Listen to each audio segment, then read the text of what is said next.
ayun na nga, mga master. Magandang araw sa inyo. Mapagpalang araw sa inyo. Katapusan na naman ang ating pagtutur ngayong araw. Nandito tayo ngayon sa may Pangasinan. So, sa 100 Islands. So, since pack up na tayo ay liligpit na ng gamit. Nandito nga pala ako sa may Francis, sa may Transient. Ang mura lang ng lodge. Ang pinakamaganda lang dito, yung namura mo na lodge, pwede mo siyang magamit yung extra na budget mo sa pangkain. Yun ang kagandahan doon. So, kaya kapag kayo ay pupunta sa isang tour, make sure na yung pupuntahan nyo is hindi naman ganun kamahal, pero yung mura, lahat ng pangangailangan nyo, nandoon, di ba? Hindi kayo po pwedeng sasagarin nyo yung lodge nyo sa pinakamahal, sa pinakabongga, sa pinaka-engrande.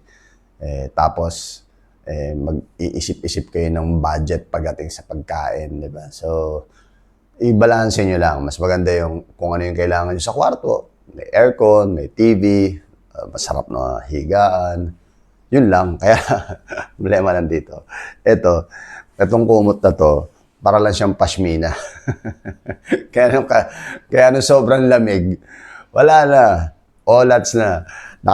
Nakatalokbong na sa akin na gano'n yun.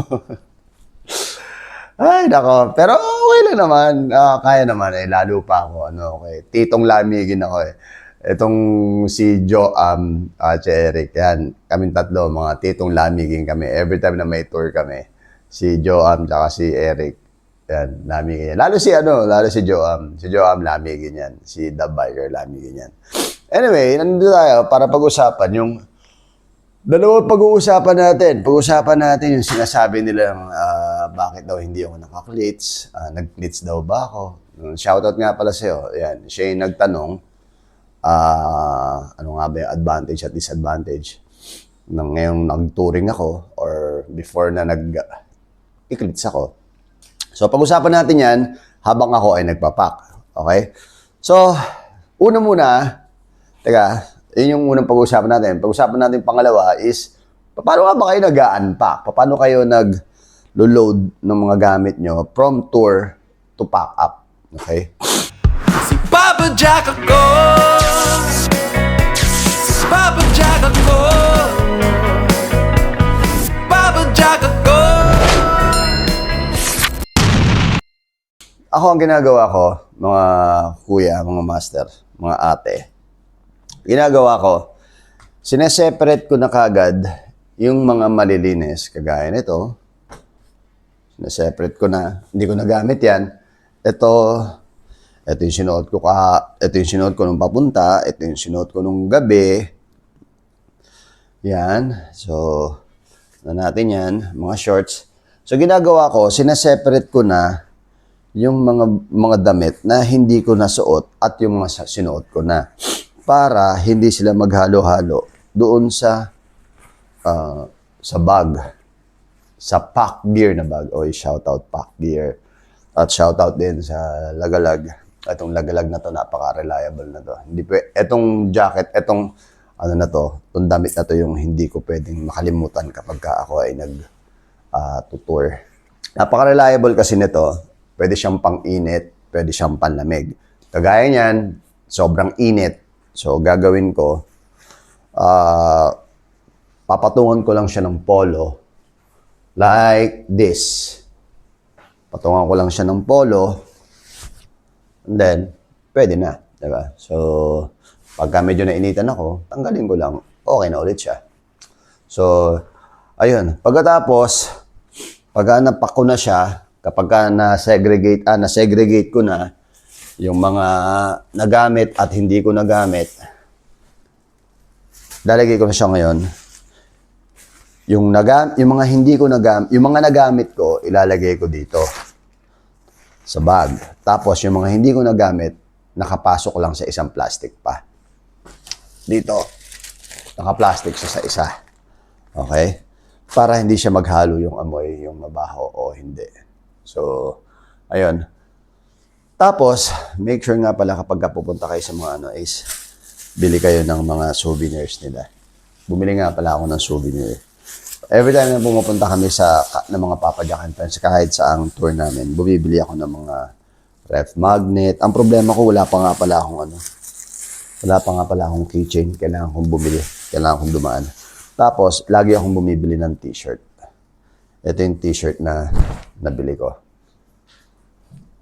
Diba? Ganda, diba? So, pwedeng pang urban ride. So, yung ganito, natawaran ko. Ang niyata nito, 350. So, tapos, yung mga ref magnet nila is 100. Okay? Back to the topic tayo. Bakit nga ba hindi na ako nag-cleats? Ang totoo niyan, dati, talagang sarap na sarap ako mag-cleats. Talaga naman, masarap talaga. Masarap talaga mag-cleats. Kasi ang advantage ng cleats, kapag kayo ay naka-cleats, lalo nung nagbagyo kami ni Dub Biker, wala kang ganong hirap pagdating sa ahon, wala kang hirap pagdating sa patag. Bakit? Kasi hindi ka lang pull, hindi ka lang push, meron ka ring pull. At the same time, yung power mo, ma-save mo kapag ikaw ay nagpo-pull. Tapos, ang kagandahan pa doon, mabilis kang makakabilog. Ano ibig sabihin ko mabilis kang makakabilog? Yung yung pedal mo, yung sipa mo, consistent lang ng bilog. Kasi walang napupunta kung saan-saan, walang natatapon na power.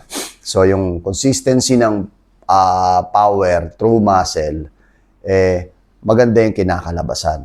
Diba? So, pagka consistent yung power, yung distribution ng power sa muscle, yung muscle na ginagamit mo sa pagbilog mo, mas lumalakas. Sa mga susunod na ride, magagamit mo yung power na yon. Kasi consistent mong nagagamit yung muscle na yon. So ngayon, ang tatanong mo naman sa akin, ano bang disadvantage? Ang disadvantage naman ng cleats, kapag ka ikaw ay nasa city at baguhan ka pa lang, medyo delikado yun. Kasi yung clip-in tsaka clip-out, medyo nakakataranta yun kung hindi ka pa sanay. Kaya kung sakali man na kayo ay mag-cleats, make sure na kabisado nyo muna at presence of mind ang kailangan doon. Kapag kahihinto kayo, clip-out nyo na kaagad kung hindi pa kayo halos sanay sa mabilisan. Bawa, ilang metro. Pag nakikita nyo i-stop kayo, clip out nyo na kagad. Huwag nyo nang hayaan na sagad-sagad kayo bago kayo mag-clip out. Paano pagka hindi ko magat kagad yung clip out nyo? Tapos, ang number one pa, pinakamaganda pang gawin nyo kapag kayo ay mag-cleats. Kapag kayo ay naka-cleats na, ito pala yung hinahanap ko. Kapag kayo ay naka-cleats na, nawawala kasi itong earbuds ko kagabi. Kapag kayo ay naka-cleats na, pinakamabuti nyong gawin, kung bago pa lang kayo, magano kayo, yung tension ng cleats nyo, babaan nyo lang. Wag professional tension. Kasi may mga, sa cleats natin sa ilalim, may positive tsaka negative yan eh. So, adjust nyo lang kung saan muna yung pinakamabilis i-clip out. Pagka nakaset yon sa pinakamabilis na clip out, konting release mo lang, maganda na kagad. Tanggal na kagad. Okay? Pero sa mga susunod na episode natin, yan itatakal natin, yung cleats. Para at least, cleats mismo. Para at least meron kayong idea. Okay? Tapos, kung halimbawa nasanay na kayo, okay na kayo, medyo kabisado nyo na kung paano mag-cleats. Ngayon, higpitan nyo naman. Bakit nyo naman kailangan higpitan? Kasi hindi po pwede na kapag kayo ay sanay na, tumatrangko na, especially kapag kayo ay tumatrangko, kayo ay magalaw sa bisikleta. So, tendency, kapag kayo ay magalaw sa bisikleta, mangyayari, pwedeng mag-clip out yung cleats nyo sa pedals. So, pagka nangyari yun, pwede kayong sumemplang. Okay? Kaya meron tayong tension na tinatawag. Yung tension na yun, yun ang sa inyo. Yun ang makakapag-save sa inyo kapag kayo ay nagbibisikleta. Kung sakasakali mang kailangan yung umeject. Kailangan kabisado nyo yung tension ng bisikleta nyo kung saan siya magre-release at saan siya magki-clip in at magki-clip out. Hindi po pwede na titira kayo ng cleats basta nakakabit na, yun na yun. Hindi po pwede yung ganun. Dahil delikado yun. Okay? So ako naman, kung tinatanong nyo sa akin, bakit ako nag-shift from cleat shoes to flat pedals. Kasi, kung mapapansin nyo, yung mga ginagamit ko na bisikleta ngayon, loaded. Hindi siya basta-basta mapapatigil mo agad kasi loaded siya. Parang mga truck, di ba? Yung mga truck. Yung mga truck, kailangan ng allowance sa pagpreno. 50 meters, 30 meters, 60 meters, mga ganon. Kailangan umaamba na sila ng preno. So ngayon, sa akin din, sa bisikleta, ang problema, ang sa akin naman, ang komportable naman ako is, mas maganda sa akin naka-flat pedals kasi anytime pwede kong ibaba yung paa ko kapag ka nakakaramdam na ako ng medyo pagod na kagad ako, pagod na yung nangangalay ako or traffic. Hindi effort na i-clip out ko pa, i-clip in ko pa. Wala akong effort na gagawin ganun. Alam niyo yung ibig sabihin. Pangalawa, medyo mabigat kasi siya. Mabigat siya kapag halimbawa na ako ay nasa traffic, tapos iniintindi ko pa yung clip in, iniintindi ko pa yung clip out. Mangyayari, mas nakakapagod. Unlike pagka flat pedals ako, dire-diretso lang. Kung wala akong load, definitely mag-cleats ulit ako. Sa ngayon, mas komportable din ako. Tsaka, yung cleats kasi, kung mapapansin nyo yung mga shoes ko kasi, ang ginagamit ko is pang outdoor shoes na. Hindi na ako halos gumagamit ng cleats shoes. Pero meron pa rin naman akong cleats shoes sa house. Hindi na ako gumagamit ng ganon. Kasi bakit? Mas komportable na ako, parang mas malaya ako kapag ginagamit ko flat pedals sa mga touring bike. Kasi minsan naka-sandals ako. Pagka halimbawa ako ay putikan na, pumunta kami sa medyo maputik na lugar, yung cleats mo sayang. Yung cleat shoes sayang. So kapag pinasok yun, parang hindi kasi ordinary din yung ginagawa mo na. Kung everyday ka, kung weekend rider ka, pwede yun. Gagawin mo, pagtaktak ka, punta ka lang sa coffee shop, naka-cleat shoes ka, okay yun. Walang problema doon. Napaka-astig ng ganun, mas okay yun. Unlike kapag ikaw ay bike packer, bike touring, so yung mga ganitong setup, hindi kinakailangan ng naka-cleats ka, aakit ka ng bundok. Kasi naranasan ko yun nung ako ay pumunta ng Tila Pilon. Naawa ako sa cleat shoes ko. Sa Tila Pilon, alam niyo naman yung Tila Pilon, di ba? Sa may DRT. So, naka-cleat shoes ako doon. Awang-awa ako. Tsaka awang-awa din ako sa sarili ko kasi ang hirap lumakad. Di ba? Since ganito yung discipline ko, ganito yung discipline na ginagawa ko, touring, bikepacking. Pero nasa sa inyo pa rin yun, ha? Kung sakasakali man na gusto nyong mag-cleats sa touring, sa bikepacking, nasa inyo pa rin yun. Depende lang yan kung saan kayo komportable. Kung komportable naman kayo sa cleats, nang naka-bikepacking kayo, nang umaakit kayo sa bundok, naka-cleats kayo, go! Walang problema doon. Basta kung saan kayo komportable. Depende lang kasi yan kung saan yung paggagamitan. May mga pagkakataon kasi na masarap talaga na naka-cleats ka. Ako, hinahanap-hanap ko rin talaga yung cleats. Kaya minsan, nag-iisip ako kung si Stragi, i-cleats ko. Kaya lang, isa pang naisip ko rin, kung i-cleats ko si Stragi, hindi ko siya pwedeng gawing pang-alternate pagka halimbawa si Brony may sakit. Alam mo yung ganun?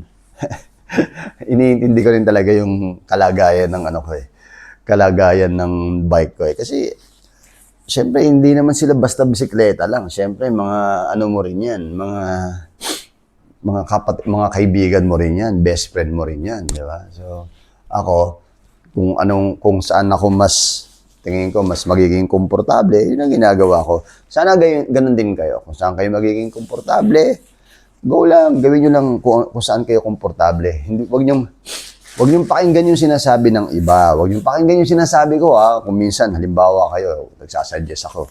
Huwag nyo pakinggan yun kung tingin nyo hindi komportable sa inyo.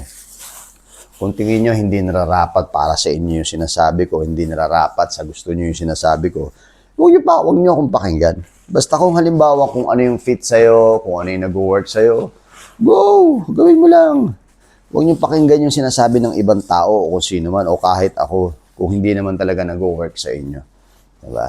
So, basta kung ano man yung tingin nyo na makakabuti, komportable, masarap sa pakiramdam para sa inyo, maganda para sa inyo, go for it. Huwag kayong magpapa-impluwensya sa ibang tao. Diba? Ngayon, kung yung sinasabi kasi ng ibang tao, gaya ko, halimbawa ako, may sinabi akong ganito na nag-work sa akin. Gaya ng itong gamit ko, itong lagalag. Tapos, yung pack gear. Kapag sa akin nag-work, isinadjust ko sa inyo, ibig sabihin, nag-work sa akin. It's just an idea. Hindi naman siya kung sinadjust ko sa inyo. Pinipil kong maging okay sa inyo. Sa akin, okay Diba? Sa inyo, subukan nyo. Pwede nyo subukan, pwede kayong mag-try. Pero hindi ibig sabihin nun, kung pagka sinubukan nyo, pwedeng mag-fit sa inyo, pwedeng mag-work sa inyo. Pero sa iba, hindi mag-work. Yung mga ganun lang din, di ba? Parang ano lang yan, parang pagkain.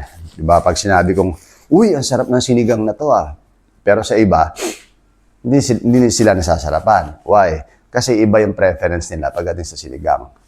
Ganun lang yun. Kaya hindi big deal yun kung sakasakali man na magkiklits kayo o hindi kayo magkiklits. Pero syempre, ang advantage na nakaklits, matulin sila, maganda, masarap silang iahon. Yun ang number 1 sa akin. Para sa akin yun, number 1 para sa akin.